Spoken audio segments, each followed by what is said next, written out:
1995년 3월 27일 아침, 밀라노의 고급 주택가 52세의 마우리치오 구찌가 사무실로 걸어가고 있었습니다. 그 순간 어둠 속에서 나타난 총잡이가 대낮에 그의 머리에 세 발의 총알을 쏘아댔죠.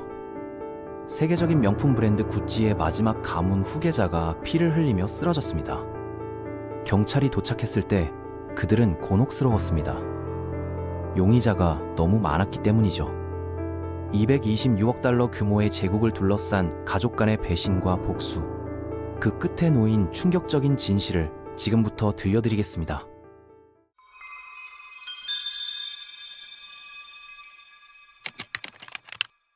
마우리치오가 죽기 23년 전인 1972년, 그는 운명적인 만남을 가졌습니다. 파트리치아 레지안이라는 이름의 여성이었죠. 그녀는 자신의 인생 철학을 이렇게 말하곤 했습니다. 롤스로이스 안에서 우는 것이 자전거 위에서 웃는 것보다 낫다. 파트리치아는 골드디거로 악명이 높았습니다. 파티와 사교 생활을 즐기며 구찌 브랜드를 전신에 두르고 다니는 것을 좋아했죠. 그녀는 마우리치오에게 끊임없이 압력을 가했습니다. 당신이 언젠가 구찌의 CEO가 되어야 해요. 마우리치오의 아버지 로돌포는 저 여자는 돈 외에는 관심이 없는 기회주의자야 라며 처음부터 이 결혼을 반대했습니다. 하지만 사랑에 빠진 마우리치오는 아버지의 경고를 무시했죠. 그들은 함께 두 딸을 낳았고 나중에 마우리치오는 아버지의 말을 들었어야 했다고 뼈저리게 후회하게 됩니다. 파트리치아는 극도로 통제적인 성격이었고 의도적으로 구찌 가족 구성원들을 서로 이간질시키기도 했습니다. 그녀의 친구 피나는 파트리치아는 남편을 잃은 것보다 구찌라는 성씨를 잃는 것에 대해 더 슬퍼하고 미안해했어요 라고 나중에 증언하기도 했습니다. 하지만 구찌 가문의 광기는 파트리치아가 등장하기 훨씬 전부터 시작되었습니다. 마우리치오의 사촌 파올로 구찌는 패션 디자이너가 되고 싶어 했습니다. 문제는 그의 디자인 감각이 형편없었다는 것이죠. 구찌 가족이 유일하게 동의할 수 있었던 것은 파올로의 디자인이 끔찍하다는 점이었습니다. 가족들은 그가 구찌 제품을 디자인하는 것을 절대 허락하지 않았죠. 모욕감을 느낀 파올로는 복수를 계획했습니다. 그가 선택한 방법은 충격적이었습니다.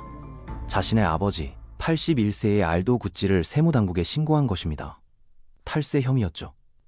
알도는 결국 366일 동안 감옥에 수감되었습니다. 자신의 친아들이 고발한 사건으로 말입니다. 출소 후 파올로는 독자적인 파올로 구찌 브랜드를 출시하려 했습니다. 그는 자신의 이름을 사용할 권리를 위해 800만 달러를 들여 가족을 상대로 소송을 벌였죠. 하지만 그의 큰 꿈은 처참하게 무너졌습니다. 구찌는 즉시 파올로 구찌 상표권을 매입해서 그의 제품들을 시장에서 몰아냈습니다. 심지어 그의 딸조차도 처음 출시된 제품들이 보기 흉했다고 인정했을 정도였죠. 1995년 파올로는 9천만 달러가 넘는 부채를 안고 파산을 선언했습니다. 한때 구찌 제국의 일원이었던 남자의 비참한 최후였습니다. 이 모든 광기의 시작점으로 돌아가 보죠.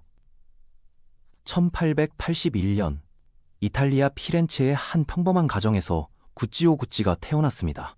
그의 부모는 소박한 밀짚 모자 상점을 운영하며 생계를 이어가고 있었죠. 그런데 운명은 가혹했습니다. 가족 사업이 완전히 망하면서 구찌오는 하루아침에 빈털터리가 되었거든요. 절망적인 상황에서 18세의 구찌오는 새로운 기회를 찾아 런던행 배에 몸을 맡겼습니다. 런던의 사보이 호텔에서 일자리를 구한 구찌오는 그곳에서 인생을 바꿀 깨달음을 얻었습니다. 호텔을 드나드는 부유한 손님들을 관찰하면서 그는 중요한 사실을 발견했죠. 그들이 착용한 고급 가죽 제품들은 단순한 실용품이 아니었습니다. 바로 사회적 지위를 드러내는 강력한 상징이었습니다. 값비싼 핸드백과 여행용 가방들이 그들의 계급을 명확히 구분해주고 있었죠. 구찌오는 이때부터 자신만의 가죽 제품 사업에 대한 꿈을 키우기 시작했습니다. 그 후 그는 웨건 리츠라는 철도 회사로 직장을 옮겼습니다. 여기서도 고급 여행객들과 그들의 세련된 짐들을 관찰할 기회가 많았죠. 이런 경험들을 통해 구찌오는 확신을 갖게 되었습니다. 부유층을 대상으로 한 가죽 제품 사업이야말로 자신이 추구해야 할 길이라는 것을 말입니다. 물론 꿈을 현실로 만들기까지는 오랜 시간이 필요했습니다.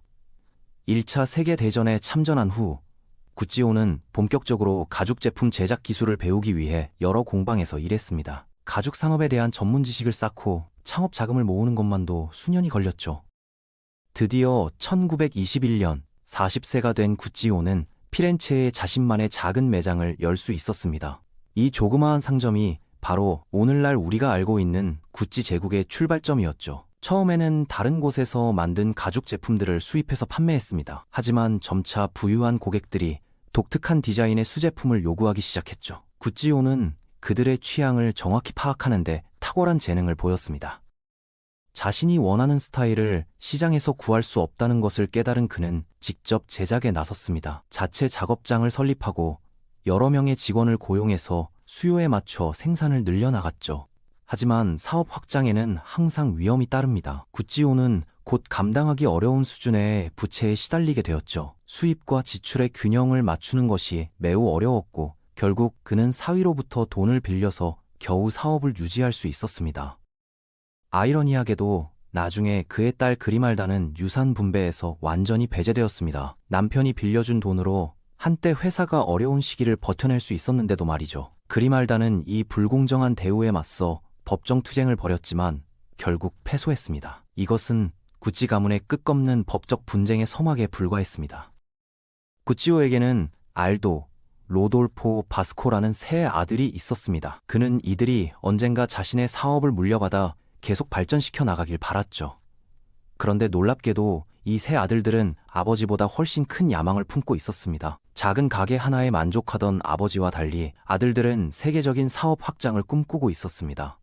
이들은 아버지를 설득해서 로마에 두 번째 매장을 열도록 했죠. 구찌오는 처음에 너무 위험하다고 생각해서 주저했지만 결국 아들들의 끈질긴 설득에 넘어갔습니다. 이 결정은 정말 훌륭한 선택이었습니다. 2차 세계대전 중에 로마 매장이 엄청난 인기를 끌었거든요. 군인들이 고향에 있는 연인들에게 선물을 사주려고 몰려들었습니다. 1950년대에 접어들면서 구찌는 상당한 이익을 남길 수 있게 되었죠. 1953년에는 밀라노의 세 번째 매장을 개점할 정도로 사업이 번창했습니다. 알도, 로돌포, 바스코 형제들은 이제 더욱 큰 도전에 나섰습니다. 바로 미국 진출이었죠. 이들은 뉴욕에 첫 번째 미국 매장을 열기 위한 준비에 들어갔습니다. 그런데 이 모든 확장의 스트레스가 구찌오에게는 너무 큰 부담이었을지도 모릅니다. 뉴욕 매장이 문을 연 지 불과 2주 만에 구찌오가 심장마비로 세상을 떠났거든요. 그는 회사를 세 아들에게 남겨주었지만 자신이 심어놓은 야망의 씨앗이 얼마나 무서운 괴물로 자라날지는 알지 못했습니다. 미국 진출은 구찌에게 있어서 진정한 전환점이 되었습니다.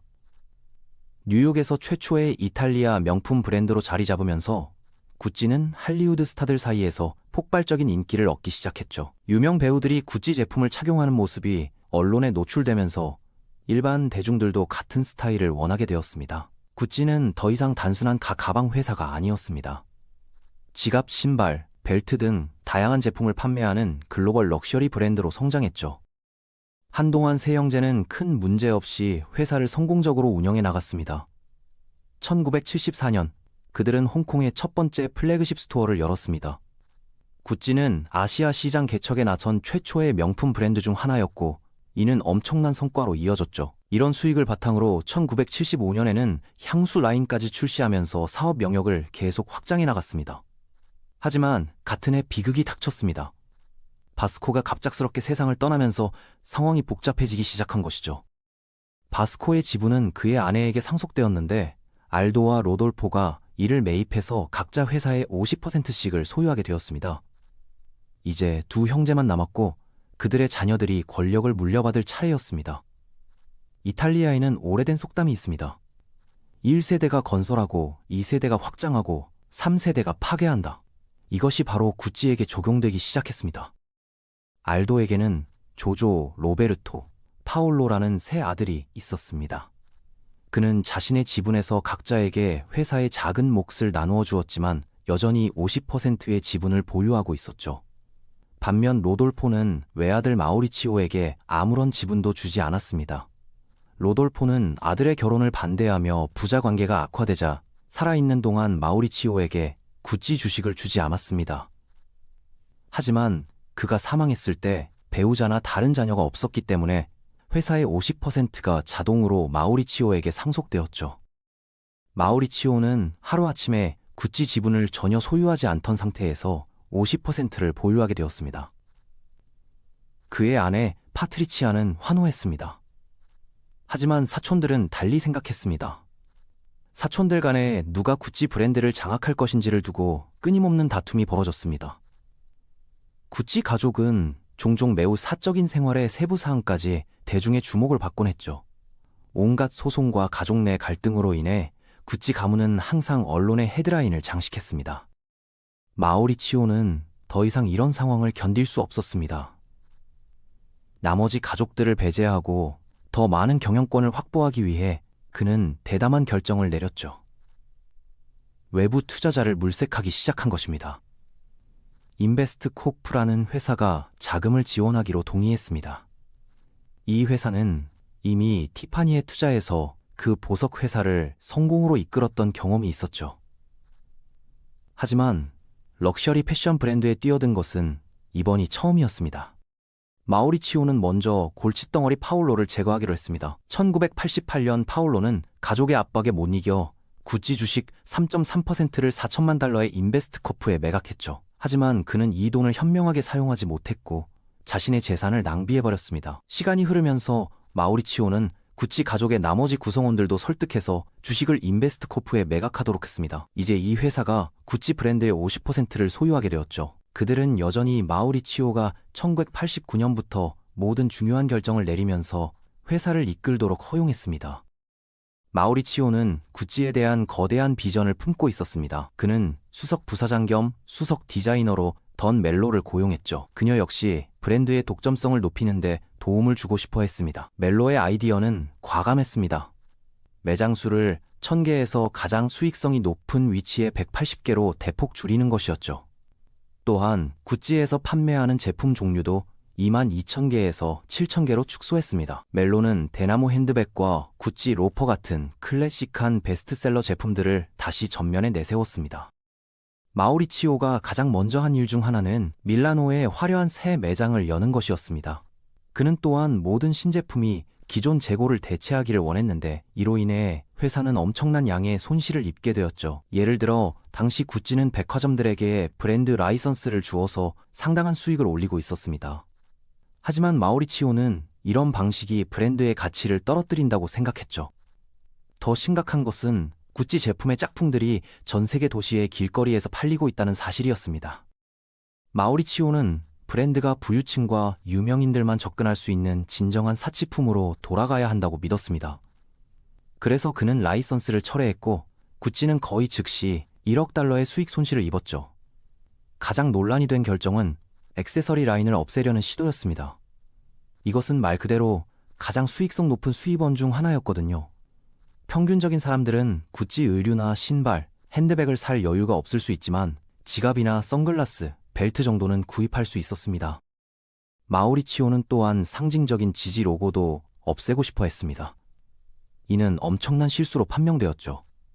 이 로고는 모든 사람이 알아볼 수 있는 아이콘이었고 매출의 70%를 차지하고 있었거든요. 구찌의 새로운 시대를 열기 위한 마우리치오의 모든 변화들은 회사가 돈을 잃기 시작했다는 것을 의미했습니다. 연간 3천만 달러의 손실을 기록했죠. 구찌는 더 이상 직원 급여나 공급업체 대금을 지불할 여유가 없었습니다. 인베스트 코프는 투자금에서 수백만 달러를 잃고 있다는 사실에 불안해졌습니다. 그래서 그들은 한 가지 아이디어를 가지고 마우리치오에게 접근했죠. 새로운 CEO를 임명하자는 것이었습니다. 마우리치오는 권력의 자리를 내주기를 거부했습니다. 그는 고객들이 이 새로운 회사 비전에 익숙해지고 다시 구매하기 시작하려면 최소 6개월이 필요할 것이라고 간청했죠. 투자자들은 물러서지 않았고 1993년에 그들은 마우리치오의 회사 지분 50%를 1억 5천만 달러에 매입했습니다. 아이러니하게도 6개월 후 마우리치오가 말한 대로 브랜드의 운명이 바뀌었습니다. 일본 고객들이 구찌 백을 구매하기 시작했고 회사는 마침내 이익을 내기 시작했죠. 마우리치오의 결정 중 일부는 분명히 실수였지만 일부는 실제로 구찌가 다시 높은 가격을 요구할 수 있는 진정한 럭셔리 브랜드가 되는데 매우 효과적이었습니다. 하지만 너무 늦었습니다. 마우리치오는 이미 매수당했고 역사상 처음으로 구찌 가문의 사람이 구찌에 업게 되었습니다. 그는 모든 것을 잃었습니다. 마우리치오는 아내 파트리치아와 별거 중이었고 1994년에 이혼을 확정했습니다. 파트리치아는 남편을 잃은 것보다 구찌라는 성씨를 잃는 것에 대해 더 분노했죠. 그녀는 이혼에 격분해서 마우리치오를 계속 괴롭혔습니다. 음성 메시지를 통해 위협적인 내용을 남기기도 했죠. 마우리치오는 새 여자친구 파울라와 함께 새로운 삶을 시작하려고 했지만 파트리치아는 그것을 허용하지 않았습니다. 파트리치아는 마우리치오가 파울라와 결혼해서 새 가정을 꾸리면 자신과 딸들이 받던 돈을 잃을까봐 두려워했습니다. 마우리치오는 그녀가 그토록 원했던 사치스러운 생활 방식을 유지할 수 있는 유일한 수단이었거든요. 파트리치아는 마을을 돌아다니며 알고 지내던 거의 모든 사람에게 전남편을 죽이고 어떻게 처벌을 피할 수 있는지 물어다녔습니다. 심지어 변호사에게도 친구의 도움으로 감옥에 가지 않고 살인을 저지를 수 있는 방법이 있는지 문의했다고 합니다. 친구 피나의 도움으로 그녀는 실제로 청부살인업자를 고용했습니다. 그리고 1995년 3월 27일 밀라노의 아침, 총성이 울렸죠. 경찰은 2년 동안 사건을 해결하지 못했습니다. 마우리치오에게는 적이 너무 많았기 때문입니다. 마침내 경찰은 익명의 제보를 받고 파트리치아를 조사하기 시작했죠. 살인 재판 기간 동안 파트리치아는 번쩍이는 카메라 앞에서 최고급 구찌 의상만 입겠다고 고집했습니다. 그녀는 29년형을 선고받았고 청부살인업자는 종신형을 받았죠. 파트리치아는 그중 18년만 복역했습니다. 작업 석방 프로그램에 동의했다면 더 빨리 풀려날 수 있었지만 그녀는 거부했습니다. 나는 평생 일한 적이 없고 지금부터도 일할 생각이 없습니다. 그녀의 말이 모든 것을 말해주고 있죠. 마우리치오 구찌가 살해된 후 구찌 브랜드는 새로운 전환점을 맞았습니다. 디자이너 톰 포드를 크리에이티브 디렉터로 고용한 후 인기가 다시 급상승하기 시작했죠. 그는 클래식한 구찌 로고를 부활시키고 젊은 세대에게 어필하는 컬렉션을 디자인하기 시작했습니다. 톰 포드와 CEO 도메니코 데 솔레, 즉 나중에 톰돔 시대로 불리게 될 역동적인 듀오는 구찌의 운명을 완전히 뒤바꿔 놓았습니다. 1995년에서 1996년 사이에 매출이 2억 6,300만 달러에서 5억 달러로 거의 2배가 되었죠. 구찌 가문은 더 이상 경영에 관여하지 않았기 때문에 브랜드는 끊임없는 권력 투쟁에 휘말리지 않을 수 있었습니다. 상황이 마침내 다시 좋아지고 있었고 인베스트코프는 이를 빠르게 활용하고 싶어 했습니다. 따라서 구찌는 공개 상장 기업이 되었고 IPO는 엄청난 성공을 거두었죠. 인베스트코프는 회사 주식을 매각하여 투자해서 20억 달러의 이익을 냈습니다. 1997년 일본 명품 시장의 경제 위기로 구찌 주가가 폭락했습니다. 주가 하락은 패션 대기업 LVMH가 할인된 가격으로 구찌 주식을 매수하기에 충분했죠. 당시 LVMH의 CEO였던 베르나르 아르노는 언론에 이것이 우호적인 인수 시도라고 말했지만 베르나르는 캐시미어의 늑대로 악명이 높았습니다. 구찌 CEO는 더 많은 자금을 모으는데 도움이 되는 투자자에게 의존해서 구찌가 가능한 한 많은 유망한 패션 브랜드를 인수하여 LVMH에 맞설 진정한 라이벌이 될 수 있도록 했습니다. 오늘날 구찌 그룹은 케어링으로도 알려져 있으며 발렌시아가, 스텔라 맥카트니, 알렉산더 맥퀸을 포함한 여러 유명 패션 브랜드를 소유하고 있습니다. 결국 상징적인 톰돔 듀오는 2004년에 회사에서 사임하기로 결정했습니다. 그러나 그들이 남긴 유산은 계속되었죠. 구찌는 분명히 엄청나게 인기 있는 브랜드로 계속 남아있으며 각 세대마다 계속 발전하고 있습니다. 구찌는 인스타그램에서 약 5천만 명의 팔로워를 보유하고 있고 현재 전 세계에 500개가 넘는 매장을 운영하고 있죠. 액세서리 라인이 돌아온 지금 구찌는 거의 모든 사람이 접근할 수 있으면서도 여전히 고급스럽고 독점적일 만큼 충분히 비싼 이상적인 지점에 도달했습니다. 마우리치오가 꿈꾸었던 비전과 현실적인 비즈니스의 완벽한 균형이죠. 대규모 예산이 투입된 하우스 오브 구찌 영화도 최근 몇 년 동안 브랜드에 더욱 많은 관심을 불러일으켰습니다. 구찌 가족은 영화에서 묘사된 방식에 전혀 만족하지 않았고 공정하게 말해서 확실히 완전히 정확하진 않았죠. 하지만 구찌 가족이 더 이상 사업을 운영하지 않기 때문에 영화가 실제로 구찌의 매출을 늘린 것으로 추정됩니다. 이렇게 해서 작은 가족 사업으로 시작된 구찌는 세계에서 가장 인정받는 럭셔리 브랜드 중 하나가 되었습니다. 하지만 그 과정에서 벌어진 가족 간의 배신과 권력 투쟁, 그리고 마침내 살인으로까지 이어진 비극적인 이야기는 화려한 패션계의 어두운 면을 적나라하게 보여주었죠. 성공과 부, 그리고 권력이 가져다주는 유혹이 어떻게 가족을 파괴하고 한 인간의 목숨까지 앗아갈 수 있는지를 생생하게 증명한 사례였습니다. 구찌오 구찌가 런던의 사보이 호텔에서 부유층의 가방을 바라보며 꿈을 꾸었을 때 그는 자신의 손자가 총에 맞아 죽을 것이라고는 상상도 하지 못했을 것입니다. 하지만 어쩌면 그것이 바로 욕망의 본질인지도 모릅니다. 우리가 원하는 것을 얻기 위해 치러야 하는 대가는 때로 우리가 상상하는 것보다 훨씬 더 클 수 있으니까요.